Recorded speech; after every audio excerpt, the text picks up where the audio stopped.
Menastre Fréris au cœur d'un nouveau conseil de défense. Un mois et demi après une précédente réunion qui n'avait pas accouché de mesures concrètes, Emmanuel Macron réunit ce lundi certains de ses ministres comme Bruno Retailleau ou encore Elisabeth Borne. Emmanuel Macron qui va déjeuner tout à l'heure avec son Premier ministre, François Bayrou. Ah oui, au menu, les économies à faire dans le prochain budget.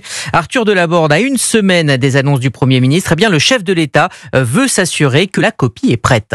Officiellement, Emmanuel Macron ne s'implique plus dans les affaires budgétaires, mais en coulisses, il veut des garanties, que les 40 milliards d'euros d'économies soient au rendez-vous et surtout alignés sur ses priorités comme l'effort de défense. Le calendrier s'accélère. Catherine Vautrin, ministre des Solidarités, consulte cette semaine syndicats et patronat sur le budget de la sécurité sociale. Et après-demain, François Bayrou réunira ses ministres pour un dîner d'arbitrage.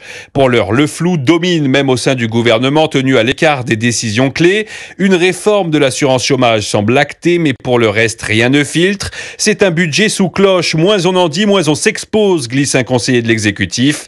Une discrétion assumée pour éviter les levées de boucliers avant l'heure. Ce n'est pas un hasard si François Bayrou présentera ses choix le 15 juillet, en plein été, juste après la clôture de la session parlementaire, sans risque de censure. Un calendrier pensé pour limiter les turbulences à un moment où les esprits seront déjà tournés vers les vacances. Arthur Delaborde du service politique d'Europe 1.